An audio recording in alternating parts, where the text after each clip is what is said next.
Thank you so much for joining this meeting. My name is Eugenio Vaccari, and I'm the chair of the Insolvency Scholar Forum at the Insolvency Law Academy.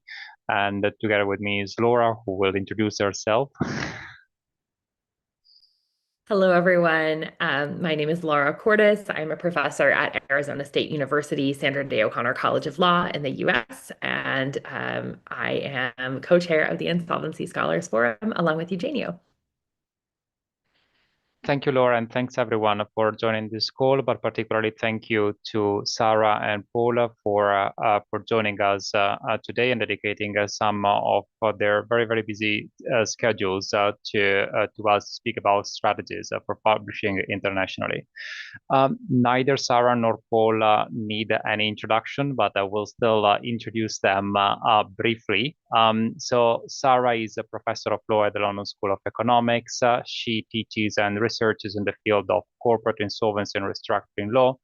Before joining academia, she was a partner at Slaughter and May, and she continues to maintain a consultancy with them. She, of course, has published extensively on insolvency and restructuring issues, and she has had several leadership roles in several professional organizations, including Insolvency Lawyers Association in the UK. Sarah is currently also part of the Insolvency International Academic Steering Committee. And very recently, last week, she received the very prestigious Global Restructuring Review Award for Cross-Border Insolvency Academic of the Year. So congratulations, Sarah, for this amazing achievement. And then, we also have Paul Omar. Paul Omar is senior lecturer in law at the Montfort University, and he's also editor of the International Insolvency Review. He has been active in British academia for more than 20 years. He has authored or edited an impressive number of books, collections, chapters, and articles. My last count is 230, but I'm sure that since I counted the last time, this number has increased. So Paul will tell us the exact number later on. He has held numerous appointments in leading international organizations, including Insol Europe and Insol International, and has served as a consultant to the International Finance Corporation at the World Bank. He was also a delegate to UNCITRAL Working Group 5, and he's an observer at the European Commission's expert group on restructuring and insolvency. And I hear there are very interesting news coming from Europe at the moment. So maybe Paul can also give us an update on these things. But the focus of our meeting today is strategies for publishing internationally. So without further ado, I will leave the floor to Sarah, who does have a presentation on this topic. And then I'll let Laura have a conversation with Paul. Sarah, the floor is yours. Thank you so much again for joining. Thanks so much. Thanks for such a warm introduction. I'm absolutely delighted to be here. So let me just see if I can share my screen. Always the first challenge. Can everyone see the slides? Okay, excellent. So I should say I have a couple of editorial roles, one on the European Insolvency Restructuring Journal and the legislation section editor for the Modern Law Review. But all of these comments are going to be in my personal capacity. They're not in the capacity as editor of any particular journal. And I'm going to draw on lots of experience, not just my editorial experience. So first challenge to move the slide on. So I think the first thing that you have to think about is what kind of piece you are writing. So there are two approaches to this, really. I think one is to write with a journal in mind, and the other is to let the piece evolve and then decide which journal you're going to try and place it in. And both of those strategies have pros and cons. Sometimes it makes sense to think about where you're trying to place it as you write. Sometimes it makes sense just to do the piece you want to do and to worry about that later. But an early decision is whether the piece is law or whether it's what I've called here law and finance, law and economics, and so on and so forth. So work in the first bucket is going to be specifically legal, and you're going to be aiming for a specifically legal journal. Work in the second bucket is more likely to be interdisciplinary and might open you up to the possibility to place in more interdisciplinary journals. And many interdisciplinary journals are very international in outlook. Many interdisciplinary journals don't publish on specific regimes, specific domestic regimes. They are looking for work that speaks across regimes. Having said that, interdisciplinary work can be quite hard to place because you will need to meet the conventions of both disciplines, and that can be quite challenging. So if you write a law and economics piece, but it doesn't have the sort of the substantive stuff, the econometrics that the economists would expect to see, then you may struggle to publish it in a law and economics journal. So thinking about what kind of piece it is, what conventions those journals will expect to see, whether the piece can deliver on it. Certainly, I think for work in the second bucket, it makes a great deal of sense to think about that before you start, when you get going, so that you know what you're writing towards and therefore what you need to deliver on in order to be able to place it. Then I think the next, I've then sort of left law and for the moment, maybe we'll come back to it later. In a UK context, the next big question is whether you are looking for what I call a general journal or a specialist journal. So I have put some of the leading general journals on the slide. This is certainly not all of them, but some of them: the Modern Law Review, the Oxford Journal of Legal Studies, the Cambridge Law Journal, the Law Quarterly Review, and the Journal of Law and Society is actually a little bit different. And I should probably have put Legal Studies and a few others on here. So these are general journals, and I think there are two things to bear in mind. And I've taken international here to mean that you might be trying to publish in a leading journal that's within another jurisdiction. So you might be trying to publish in a leading journal in the UK or a leading journal in the US, so outside your jurisdiction. And I think there are two things to particularly bear in mind if you're trying to do that. The first is that if you write wholly about domestic law, but not in a way that engages with the principal readership of the journal you're aiming for, my experience is it is unlikely to be accepted. So most journals will start by thinking about their readership. And if their majority readership is concerned, for example, with English law in the English law world, then a piece that is very focused on another jurisdiction and does not make those connections clear is very unlikely to be accepted. So if it is wholly about domestic law and an issue of domestic law and doesn't draw those connections out, then it probably isn't for certainly a UK journal. It probably isn't going to get accepted in a UK journal. Occasionally, you see pieces on foreign law that are very domestically focused, so focused on the law of that jurisdiction, but it is rare because most journals are thinking about their readership and what their readership is expecting to see. The second is that for a general journal, you need to be quite light in the way that you deal with technical detail without losing rigor. So almost all general journals will work on the assumption that there might be people out there who just want to read everything in the journal, and they want to be informed about everything in the journal. And so most general journals will have as a benchmark that the piece has to be accessible by a generalist, by someone who isn't a specialist. So it must be an accessible piece. Now, for insolvency, that is really challenging because it's an extremely technical discipline. And if you spend a lot of time unpacking the technicalities, you can quite readily run out of road for then saying the interesting things you want to say. And so that makes placing insolvency pieces in general journals, I think, a little bit more challenging than it would be otherwise. So for these, you're really looking for theory pieces or conceptual pieces where you're making a strong theoretical or conceptual argument for the field that is likely to speak to lawyers, scholars in other fields. So, for example, it engages with insolvency in a conceptual way that is also likely to be of interest to contract lawyers. So, for example, if you were writing an insolvency piece about the extent to which insolvency should interfere with freedom of contract, that's obviously of interest to insolvency lawyers, but it's also obviously of interest to contract lawyers. If you're writing a piece about real estate, then that may well be about how the real estate is dealt with in insolvency law, but it's also, may well be of interest to property lawyers. So I think you're really looking for two things.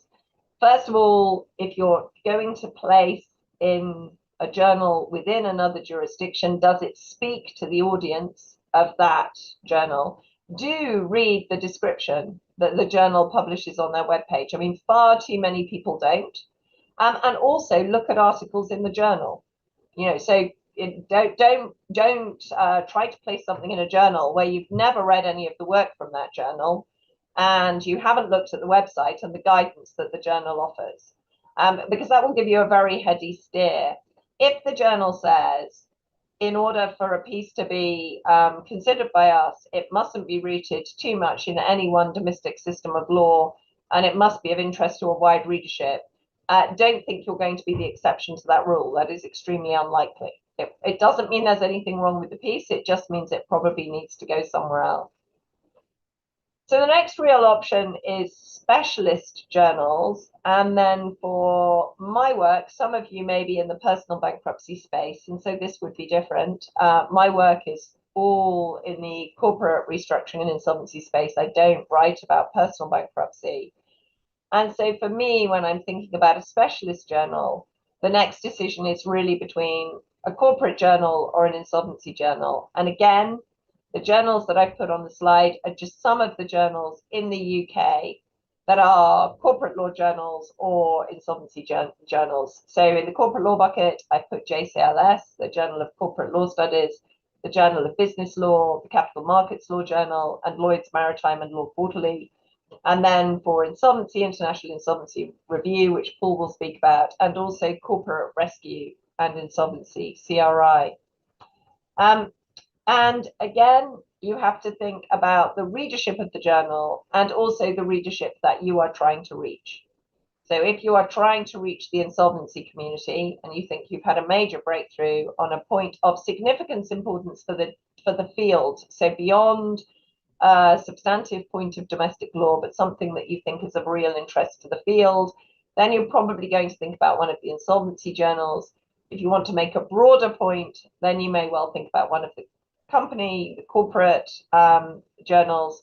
But again, if you're looking outside the jurisdiction, you're going to need to be able to explain why it's appealing to the readership of those journals. So that then brings us, I think, to the truly international journals. So the journals that are not rooted in any one domestic system and that are really trying to appeal to an international audience. And I would break that down here for me between Europe, so the European journals, and international journals. So in Europe, we might think about the European Business and Organization Law Review, popularly known as EBOR, and the European Insolvency and Restructuring Journal, which is an online journal.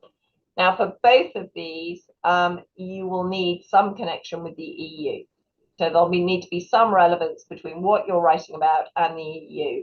So, for example, you might be doing a comparative piece on how the jurisdiction treats something and what the European regime has to say about that.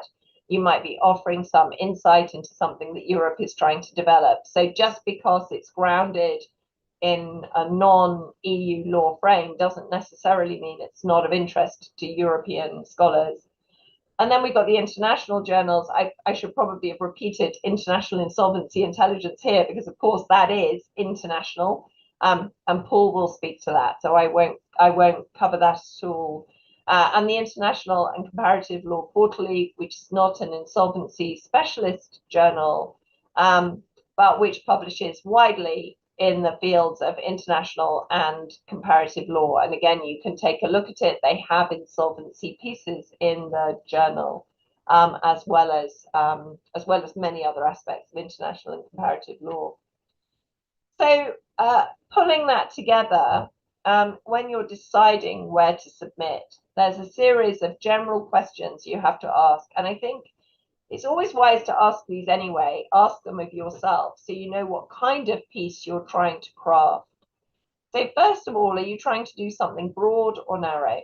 Are you trying to make a big conceptual point, or are you trying to unpick or sort out a narrower point that is ambiguous or uncertain or a gap in the literature? So what are you trying to do? So very, very typically, I would say broad is likely to be appealing to a generalist orientated journal with a generalist audience.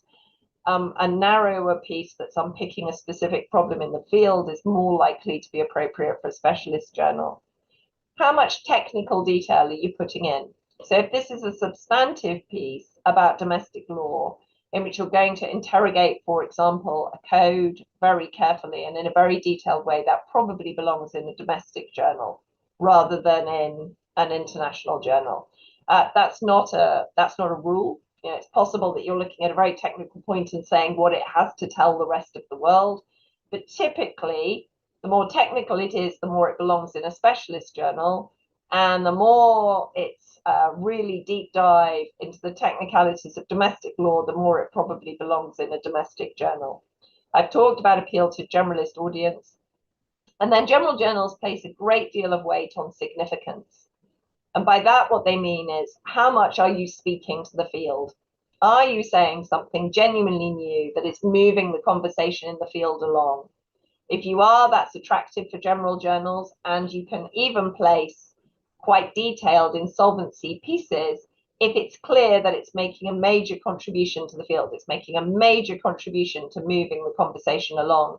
And that isn't just moving the conversation along in your own jurisdiction, it's moving the conversation along on a grand scale for the field. So think of Thomas Jackson's Creditor's Bargain. Whatever you make of the Creditor's Bargain, it was a major intervention in the field.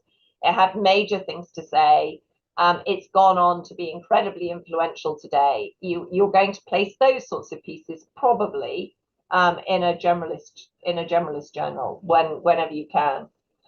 And then some other things to think about. So acquaint yourself with the journals that you're aiming for. Spend time looking at them and be wise. So journals come in lots of different sections, and it may be difficult, for example, to place a full article in an international journal. You know, enormous competition to do that, very long lead time, high risk of rejection. But for example, as I said, I am the section editor for a legislation section.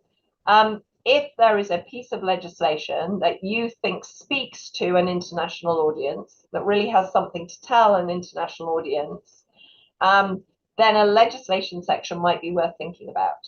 And those will be sections that are orientated around the legislation or the reports rather than about, an article type concept. For the general journals, you still need to be moving things along. You need a theme. You can't just describe the legislation. You know, you can't just go through the legislation point by point and say what it says. You need to do much more than that. But don't forget the legislation sections. Similarly, case notes. If there's a really important domestic case, which you think has something that the rest of the world really ought to be paying attention to. So, for example, a new case comes out that you think makes a new point about the relationship between arbitration and winding up. So between arbitration and disputed debts. And you think something comes out, a case comes out that should be influential for the debate about that in the literature more broadly. Then a case note might be the way to go. They're shorter. You may well find out more quickly whether it's been accepted or not, and it will get you into an international international journal. Similarly, book reviews. So being asked to do a book review, where it's a review of something significant for the discipline. That can be a really nice way of experiencing publishing in an international journal as a sort of a foothold on the journey towards placing an article later. So almost all journals, certainly the big general journals, carry a book review section. I was extraordinarily grateful to get lively and well-written reviews of major publications that are coming out. That can be a really nice thing to mine as a way to get in. And then building on that is a review article. So a review article is like a book review, but much longer, and will normally have a thesis. So a book review does what it says on the tin. You review the book and you say what's good, what's bad, and you sort of come to a conclusion. A review article often engages with the central thesis or argument in the book and perhaps offers another perspective, perhaps agrees with it, but it's a much more substantive piece of work. At the same time, that could be a really nice way of getting into an international journal. Getting used to writing in the right style. You already know what you're doing. You've got this book. You have a strong feeling about the thesis. You have something that you want to say about the thesis. You think it connects with your own work in some way. Really nice way of experimenting with trying to publish in an international journal. And then I've already talked about the vital importance of acquainting yourself with the journal, and I just can't underline that enough. Look at the web page, look at the target audience, look at what the editor says about the section. You can also email the editor. So if you are thinking about writing a piece and you are wondering about whether it will be of interest, and it's best to do this before you've written the whole thing to avoid disappointment. But if you're thinking that you've got an idea and you think it may be suitable, there is no problem at all with emailing the editor and saying, here's what I'm thinking of doing. This is why I think it may be of interest. Is it the sort of thing that you consider, that you carry? Because as I say, I don't know what Paul will say when it comes to his experience, but it gets harder and harder to find reviewers and to get reviews back. And lead times get longer and longer. So, the risk is that you apply to the wrong place, to a journal where actually it's not a good fit. It takes you a very long time to hear back, and then you have to start again with another journal. So really giving thought to this process, and really engaging with the journals, really placing as smartly as you can, I can't recommend enough. Eugenio, that was all I was going to say at this stage. I'll stop sharing my screen. Thank you, Sarah. Thank you so much. This was so great. You've given us some really good advice about what to think about as we're writing and trying to think about where and how to place our work.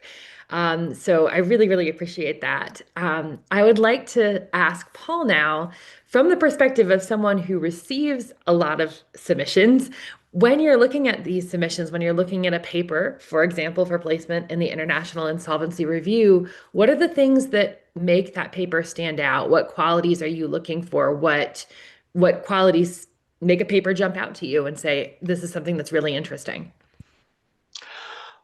Well, I'd like to pick up some of the things that Sarah has said. I think I agree with most everything that she has outlined in her presentation.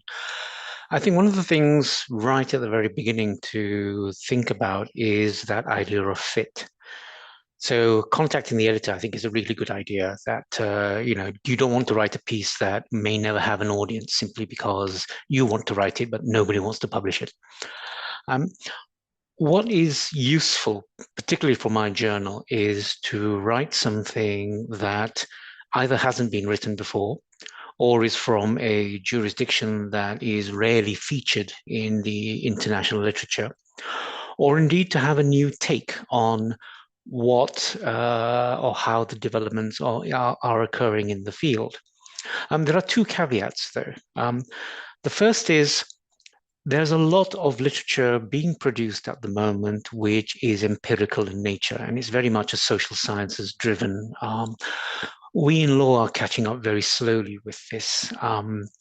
Some journals are very open to the idea of publishing empirical research. Others, view it as being a sort of novel area and will only publish certain types of empirical research. So understanding what the journal would publish is really, really important. So doing your research on the journal, what it has published in the last few years, the jurisdictions that it has focused on, the material or the themes that have been broached in the articles. And in the International Insolvency Review, we like to pride ourselves in being very eclectic and to include most things associated with insolvency, but there are still limits on what we are capable of publishing. And the second caveat is in relation to comparative law. Comparative law is either very well done or very badly done. It is never in between. And if you want access to an international journal, even though you may be focused exclusively on developments in your home jurisdiction, I mean, the International Insolvency Review may be one of the exceptions to that, we will publish material that has home jurisdiction value if you can show that it has an impact outside, that there is an interest in understanding this system or this jurisdiction and the lessons that it gives for others who are at a similar stage of development. So comparative law can be one of the ways of showing how the domestic material actually reaches out, is able to reach out and impact a much wider audience. So if you're doing empirical or you're doing comparative, be very careful as to what you want to produce. But doing your essential research on what the journal is able to do for you, I think that's critical, including what Sarah mentioned in terms of different parts. If you don't think that writing an article is what you want to do now for this journal, then a book review or a short piece or case note, a legislation review, all of those I think would be of interest, particularly to a journal that prides itself as being international and comparative. But in the case of book reviews in particular, since most editors will have good relationships with publishers, it's worth reaching out in advance to say, I'm aware of a particular book, would it be okay if I reviewed it? And usually editors would be very happy because it saves them the job of looking for people to review. So I think those are a couple of liminal comments I can make on the whole field of publishing the right type of literature. That's wonderful. Thank you. So in addition to the mistake of sort of not becoming acquainted with the journal, which I think both you and Sarah have emphasized the importance of doing that, really understanding what the journal is about, what it's looking for, what sort of pieces it accepts. Are there other common mistakes that you've seen authors make when they're submitting to international journals? Yes, there is one particular mistake, which is in the way that citations and referencing is done. It's something I learned because I once upon a time did a degree in archaeology and wanted to publish in an archaeology journal rather than law. And so you had to learn not just what the journal was interested in, but also its house style and presentation. And I think that shows basic respect for the journal. Too often in this publish or perish environment that many academics are facing, quite often people will think, let me just get this out there. Let me just see whether it can be published. I'll send it to as many journals as I can think of, and maybe one will want it. But just to send an article like that cold without understanding what the journalist wants, and also not understanding the house style, not appreciating the house style of the journal, which may be radically different. And although citation and referencing might seem a small issue, it still has to do with presentation and communication to your audience. And the first audience you need to convince is the editor of that journal, whoever's a house editor or the book reviews editor. You need to approach them in a language that they understand. So it's elemental respect for the journal, so basic research on what the journal is capable of doing, and essentially, please don't send articles on spec, particularly to many journals in the hope that one of them will say yes. Yeah. That's really great advice. Thank you. Especially just thinking about sometimes the small things, right? The style is really, really important and will stand out. So also, as someone who obviously reads a lot of this material and is, very well versed on sort of the hot topics, do you see any sort of emerging topics in insolvency and restructuring law that you think are likely to be sort of attention grabbers on the international stage in the future? Well, we can already see that process happening now, particularly with AI or ESG, where how insolvency and restructuring function within an environment that is itself changing actually brings people to ask very fundamental questions. Is insolvency fit for this new world? What type of principles do we need to put in place in order to have effective insolvency and restructuring regimes? And again, there is quite a good lot of literature out there that is being generated that is tackling these very difficult questions right now. Equally, there's a lot of bad literature that simply goes, well, it seems to be the flavor of the week or the flavor of the month, so I think I'd better write something in it. Having the expertise to do so is not something that comes easy. And if you have a background, say, in the research that you already have done or in the projects that you're involved, speak to what you know and try and extend that knowledge into the fields and make yourself an expert before you try to convince other people that you are that expert. So fessing up to say, I'm not going to be good or perfect at everything, but there are some things that I can do.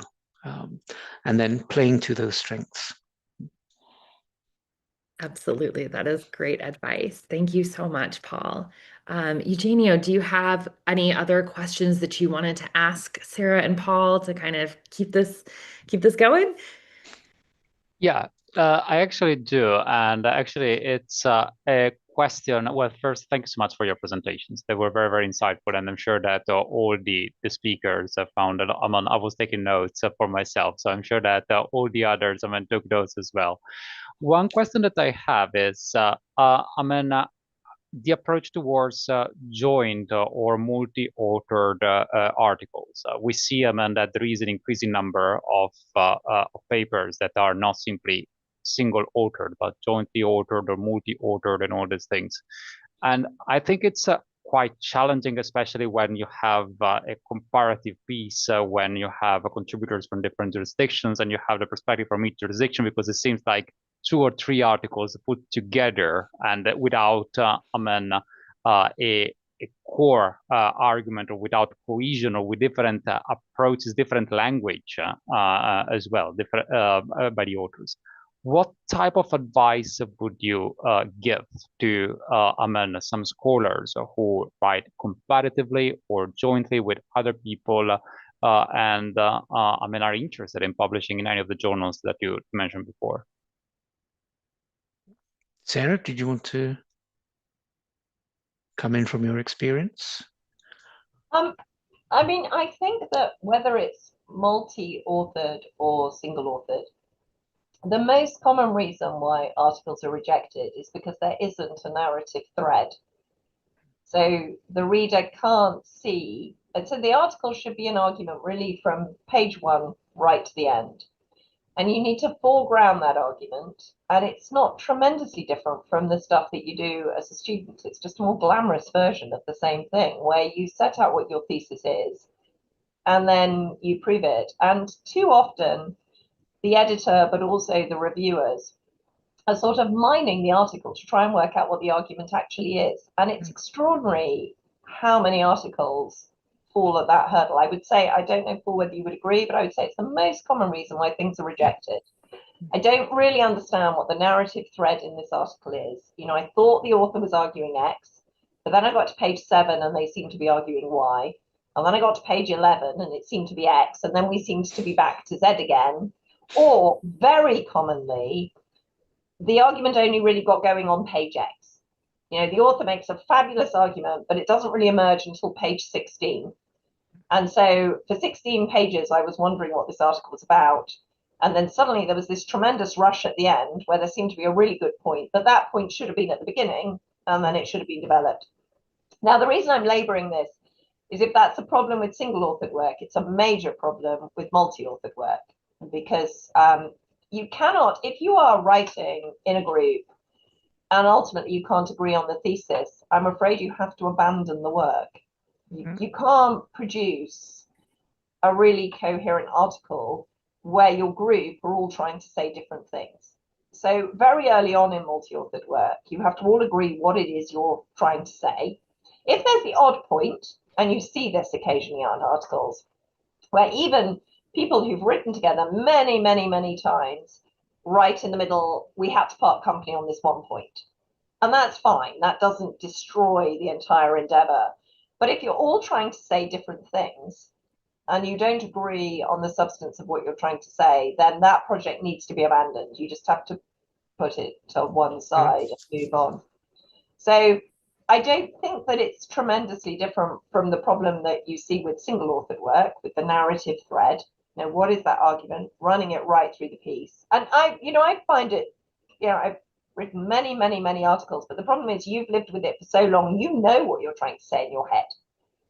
It's very hard to put yourself in the position of the reader. So also get your work read. Ask your colleagues to read it, ask your friends to read it, get your flatmate to read it. It's better than say, can you see here what it is that I'm trying to say? You should always be able to do the elevator pitch, the 3-minute, this is what this article is trying to do. You need to do that with single authored work. You really need to do it with multi-authored work. And with multi-authored work, you need to have a meeting early on where you agree what it is you're trying to do. And then if that all works, then you can work out, everybody multi-authors in a different way. And I have co-authored with different people, and I don't do it in the same way with the different people that I write with. So there's no one right way to do it. But I never launch into it until I've agreed with my co-author. I've only co-authored with one other person. I haven't done multi-authored work, but I never launch into it unless I've agreed with my co-author what our thesis is and roughly how we're going to argue it. And I have one project that was abandoned because we couldn't agree. We had very cheery, nice coffee meetings, but we just couldn't agree and we didn't do it. I thoroughly agree with what Sarah has said. I think that if you're writing, well, if you're a sole author anyway, then the narrative, I think, is the most important, identifying what it is that you're going to be working towards the conclusion. And I often tell my students, your introduction almost has to roadmap what's going to happen. The body of the work then has to respond to the questions you've asked, and the conclusion really has to wrap it up neatly in a nice little bow and present it as being, here's my finished piece. And if you're doing a multi-authored work with people who may have different styles, different approaches, even different languages of communication, you need to work out really early on what your basic idea is and who's going to do what towards that. You almost need a benign dictatorship where somebody has to make the decisions. Because we on the journal, we're going to talk to one of you. We're not going to talk to everybody because it's inefficient to do so. But the person we talk to that has the authority to respond for the group must be able to tell us what this piece is about.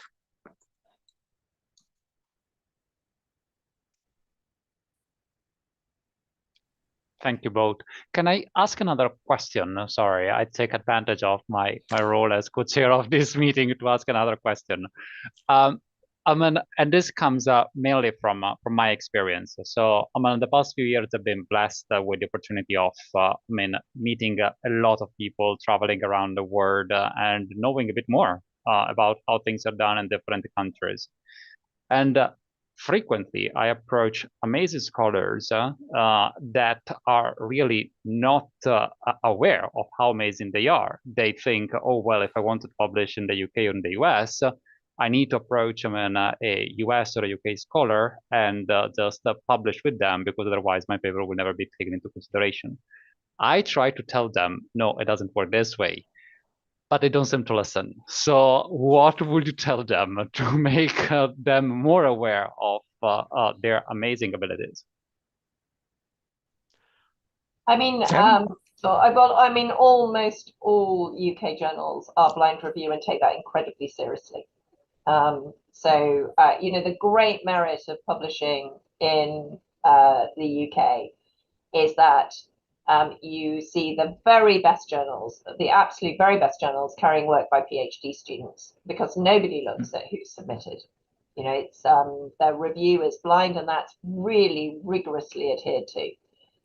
So if the work is good, the work will get in. And I would say that's the real benefit of a peer-reviewed system. I think in some other systems that have other merits, actually,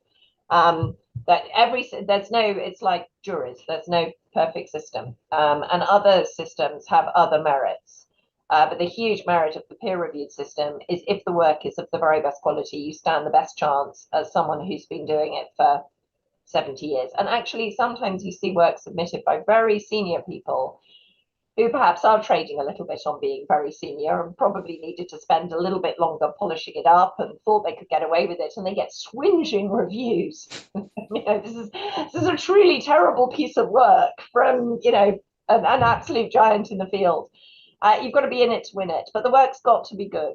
It stands on the quality of the work. But there is certainly the only benefit with co-authoring with someone in the jurisdiction is if you're co-authoring with someone who already knows how to publish for that field. They've been around it, they know what they're looking for, they've written that sort of work before, they can help to repackage your ideas, and then there's merit. It's not merit in your likelihood of being accepted, but it's merit in someone sort of showing you the ropes and helping you to work out how to place within that jurisdiction. And then once you've had a bit of practice with someone who's done it before, then you can go it alone. And that, I think, is the benefit. But I don't think otherwise it increases your chances. Don't know, Paul, if you agree. Oh yeah, I agree with that. I mean, we publish what has been the product of doctoral research, whether empirical or black letter. And really, I think the trick there is, if you're from a jurisdiction where there isn't a great presence in the literature, you probably stand quite a better chance simply because of the material and the novelty of the material. But it still has to be rigorous. It still has to pass those reviewers. And we tend to appoint one specialist and one generalist as reviewers. The specialist will be able to speak to the jurisdiction or is from the region and can understand the issues that arise. And the generalist will look at how the piece hangs together and really responds to the themes that are out there in the world. And the whole purpose of the review is to make the piece better. Even if the reviews come back as in, please never publish this piece again, or please, or this piece can only be resubmitted after extensive reviewing, there is still a benefit for the author to know where their piece sits in the potentially publishable literature. And don't be disheartened if you get a knockback. Your piece may well be suitable for a different type of journal or a journal located in a different jurisdiction.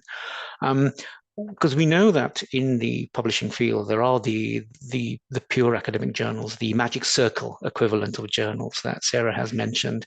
There are also specialist journals. There are other crossover journals where both practitioners and academics will publish. This is particularly true in the corporate and insolvency field. And then there are just journals or newsletters that the practitioners are interested in. Don't be frightened to explore what is potentially out there, particularly if you might want an audience, a critical audience, and one that is likely to feed back. Particularly if you're putting an idea out there that is as yet untested and you're saying, this is my hypothesis, I think this is a possibility, please will someone let me know whether this reflects the reality. Don't be afraid of exploring the field, and don't be afraid of writing small pieces first and then working your way up to the big pieces. Don't be afraid of publishing in other jurisdictions. I would say, when it comes to the US is particularly different because they have 2 entry points a year, and essentially it's a very big bun fight, and you may take forever to know whether your piece is going to be published. But there are many other common law internationalist jurisdictions all across the world.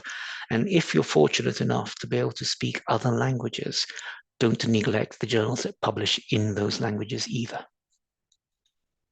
Can I just add one thing, Eugenio, that I really want to echo that Paul has said? I really echo what Paul has said about the reviews. So I don't think I've ever had reviews back that haven't made my piece better. And when it comes in, I would put it to one side. If it's not an accept, if it's a revise and resubmit or a reject, I would just put it to one side, go out, have a pizza, whatever you do, feel better about life, and then come back to it. I had an accept a couple of years ago, I think. So it was a straightforward accept. And the editor had said, the reviewers just made one minor comment, but it wasn't minor. It actually showed me that the middle of my article didn't work, that the reviewer had misunderstood something in the middle and when they made their minor comment, I could see why they had read it the way they'd read it. So to the editor's amazement, I rewrote the middle of the piece, and I'm so pleased I did. It's a massively better article than it was before that point came in. So I didn't need to do that. I needed to make a small amendment, job done. And this goes to Paul's also, I can't remember how you put it, Paul, be published or whatever. In the end, you want to put your best work out there, and the work lasts for a very long time. And if you can try and get the review process, as Paul has said, if you can try to think of that, not there are these enemies out there are holding me back from getting the work in the journal, but these are my peers taking the time to show me what I need to do to make this the best it can be. I think if you can think of it like that, A, it's much less depressing, but B, the work that turns out at the end will be so much better. I'm always incredibly grateful to reviewers. Yeah, I agree thoroughly with what Sarah has just said. It's very rare that a reviewer will be hostile, although we have seen such examples in the past. Most reviewers want to be constructive. They want to be able to say, even if it's not a good fit for this journal, it could be made better and it could fit in another journal. I mean, good literature, reviewers are conscious that good literature needs an outlet, and they will try and work with you towards that. Thank you both. Vaideh, had there any questions from Amen on your side or for any of the audience who joined us today? No one has put it in the chat box, but they may just switch on their mic and ask right now if anybody has any questions here. Shiv. Yes. Hello, am I audible? You are, please go ahead. Yeah, so I'm developing first of all, thank you for the presentation. It was a wonderful, very knowledgeable, and at the same time, I'm very glad that to be part of here. I'm developing a paper on insolvency as a precondition for startup ecosystem. And I was wondering what specific features does the publisher look into, the comparative measures, is it, or the methodology structure that you look for? What would you recommend to maximize our chances to get accepted in such leading papers? If I can take that one, please. I think with comparative law, it's always better to be thematic. Address the issues in the area rather than specifics of a particular legal system. You can still have a major system as your background. In other words, I'm exploring this area by reference to a particular jurisdiction, but I also need to tell you information that comes from other jurisdictions that has a bearing on my main message. But the comparison on a thematic basis, looking at the issues is better than simply, here's how it works in India, here's how it works in France, here's how it works in the EU, and then a small conclusion at the end that says, isn't this a wonderful area to explore? It has to hang together, as Sarah said. The narrative has to be there. And narratives are best with ideas rather than specific rules. You're exploring an area through an idea, and then you're using the rules from many jurisdictions, one hopes, as illustrations of how in practice those ideas will be implemented. Yeah, thank you so much, Lisa.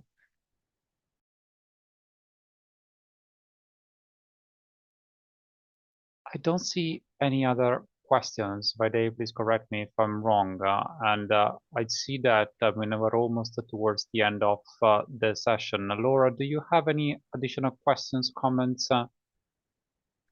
Only just one quick one. So we had talked about, obviously our focus here has been on journals and submitting to journals. That's obviously a great way to get an international presence and an international reputation. Are there other strategies that, for example, Indian scholars could follow to either establish or strengthen their international reputation, in addition, of course, to submitting scholarship? I think one very quick win would be participating in projects across boundaries. There are many funded projects where Indian expertise and information is required. India is one of the biggest developing jurisdictions and has an enormous economic presence in global trade. So not to have a representation from India would often, be fatal for many of these exploratory projects. So there's an instant win there for an Indian scholar who's able to go out there and grab this opportunity. Yeah, I was going to add, I completely agree with that. I was just going to add two more. So one obvious thing is conferences. So presenting at conferences, all of this needs a balance because these things are extraordinarily time consuming. And in most jurisdictions, producing the scholarly article is still the capstone. And so what you don't want to do is take away, you just need time, you just need your bum on your seat to write. And if you're spending too much time traveling and speaking at conferences, you won't have time to write. So all of this is a balance. But conferences are enormously helpful for not only meeting people, but also seeing the scholarship that other people are producing. So that's an obvious thing. And then the other obvious thing to bear in mind is the various blog outlets. So in the UK, the Oxford Business Law blog is very widely followed. You only need to write 2,000 words. You can get an interesting point out there. You can get some visibility on the international stage. And then in the US, the Harvard Business Law blog, the Columbia Blue Sky blog, and there are many, many others. So that's another way. But I would say with moderation, and particularly early on, it's best in a way to get some writing under your belt and then to do more of some of these other things. I don't know if you agree with that, Paul, because time is very short. We all teach a lot and we have all sorts of other commitments and administrative commitments, and writing time needs real bandwidth, real brain time. Oh, I absolutely agree, Sarah. And one of the things in this publish or perish world that is very easy to evidence is the publication. And that's why we have so many predatory journals around, so pay for play types of publications that you should really avoid like the plague. But once you've got that writing under your belt, a range of writing, maybe some in the professional journals, maybe some in the crossovers, maybe some in the academic, as you're working your way up, don't be afraid to explore things. Projects, conferences, get your best work out there, not just in print, but also speaking to a critical audience. And the other thing to be said about the insolvency restructuring world, I wonder whether you agree with me, Sarah, on this, is that we're most of us friendly. Send us an email. Talk to us. We might not always have the time to do the things that you would like us to do, but we'll always reply saying either, I don't have the time, but this person might, or I have this information and I can share it with you, or this is an interesting idea. Well, why don't we work together? And you never know what might emerge from that. I completely agree with that. It's a very collegiate, internationally, it's a very collegiate field. It is in practice as well. It's very interesting. I think it's because we're sort of down in the trenches when it's all very bad. We must all cheer ourselves up by being very collegiate. It's an extremely collegiate field. Don't forget SSRN as well. So the ability, and working paper series. So the ability to get work out there. I have been, because this is also slightly horses for courses, there's an enormous amount happening in the UK at the moment, and I wanted to be part of that conversation, not behind it. And so I have been publishing more on SSRN and worrying about where I place it later, because I just needed to get it out there. I didn't want to be writing behind what was happening. And that's just because of some very unique things that are happening at the moment. So you also just have to think about where you are in the cycle. It was no good for me if this work was coming out a year later, because all the big cases that I was trying to join the conversation about would be over. And so SSRN is a wonderful way of getting work out there, into the field, and your own university working paper series, particularly if they then connect with SSRN. So if you can be in a working paper series that goes onto SSRN, that's wonderful. And that's a very good staging post for an article. And in fact, just to pick up very briefly on what Sarah has said there, which is really critical, you also have to know how long the lead time is in publication. So if your work is topical and needs a critical audience very soon, then things like blogs and SSRN and even publishing on your university website, if you have one of these centers or institutes, might actually get you that traction and that commentary quickly, and then you can consider developing that work further for a journal. We don't mind that you've published on SSRN, because what you're going to send to us is the improved, enhanced version that contains that feedback.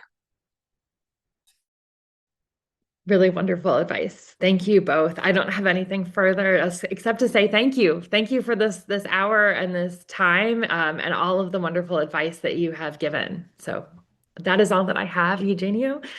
Yeah, no, I just wanted to join Laura in thanking you for your time, and also the Insolvency Law Academy for hosting this event. I really, really appreciate it. Thank you.